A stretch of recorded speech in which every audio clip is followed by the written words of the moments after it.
Shan, just starting from your own dismissal, you seemed quite upset at what had happened. Could you just describe your thought process and what exercised you so much? I think it's simple from my end. It was an outswinger, and if you see the ball that I was beaten before, it jagged away a long way. I was beaten on the outside edge, and it was shown as an in-swinger. I was baffled by that, to be very honest.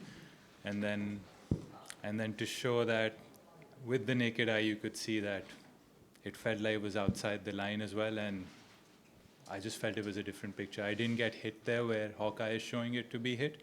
I was hit more on the outside of the leg than the inside. It shows it on the inside. It shows it as an in-swinger. That's not an in-swinger. I was beaten by an outswinger, and that's what the umpire thought as well, and that's all I can say to that. Do you sort of have any recourse after that happens? Did you speak to anyone, the fourth umpire, the TV umpire, anyone? No, I think that's up to the administrators to see whether they feel that's a fair decision or not.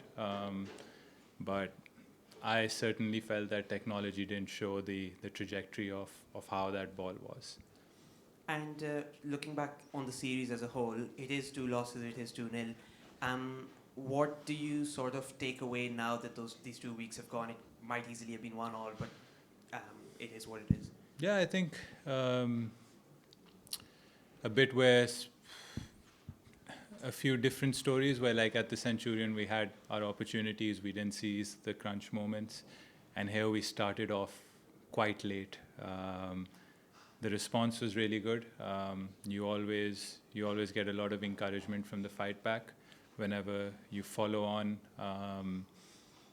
and it's a track where there was a lot of wear and tear, and you I think put a decent performance in, especially when our third innings record hasn't been the greatest in terms of numbers. So that was satisfactory. Quite a lot of good performances, but I still feel that even today, like there were a lot of 30s and 40s. There was only one partnership of 200, then another of 80. We could string a couple of more 100 partnerships than those 50 partnerships and get those 30s into 80s, or another 100 on the scorecard. Things can then change, but again, I felt in this test match we left it too late, because our first innings with the bat and ball wasn't great. Congrats on your innings today. You guys seem to apply yourselves a lot more in the second innings. Comparing the first innings to the second innings, do you think that South Africa bowled better in your first innings, or was there not as much application from you guys in the first innings? Look, I think I'm a firm believer that you can never look at things in isolation. It's a game where you have to look at what's happened before and what can happen later, and then what's happening right now. When you concede 615 runs on any sort of surface, there are going to be times where you're going to be physically and mentally challenged as a batting unit because you've spent 2 days out in the field. The learning for us, and we've seen it, I think when test matches are 3 days long of very quick test matches, I think we're an exceptional team in that, and we've shown that in different conditions.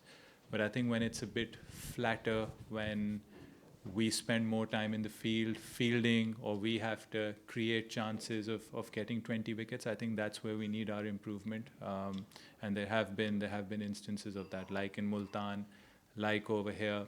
How can you limit the damage where we had South Africa 320 for 5 in the first innings, and they get another 300 runs after that. How can we limit that into 200 runs rather than 300 runs? So, and then with the bat again, like if we think that we've lost 3 early wickets, yes, but then how can we, instead of 194, get a 294?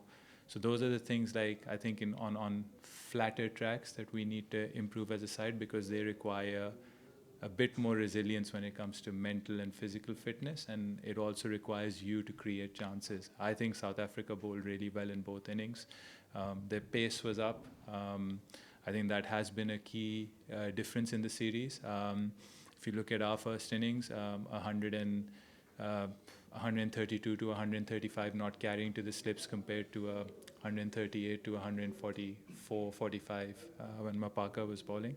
Those are the edges. Those beat the batsman, hit you on the pads. And that is a difference, and that is something that we want to do in Test cricket as well. Obviously, have the odd bowler that can crank it up. But again, they've been really good signs. People have really stepped up. These aren't conditions that we play in every day. They're different. A lot of the guys, like I said, in Centurion, I think 7 out of the 11 were playing their first Test match at the Centurion. So we also have to look at those things and be patient with people. But again, like few things like Babar opening, I think that's pretty big. He came to number 3, then Saim unfortunately fell injured, and then Babar opening, getting runs, Abbas coming back. So there have been a lot of good things as well, but again, like we were too late in this game. Shan, you've kind of mentioned a little bit there about South Africa's pace bowling. I wondered across the 2 Test matches, which were very different games, the match in Centurion being very quick and this one kind of drawn out. What stood out for you about the way South Africa have played across 2 Test matches? I think what I really liked was how aggressive they were with the ball. In that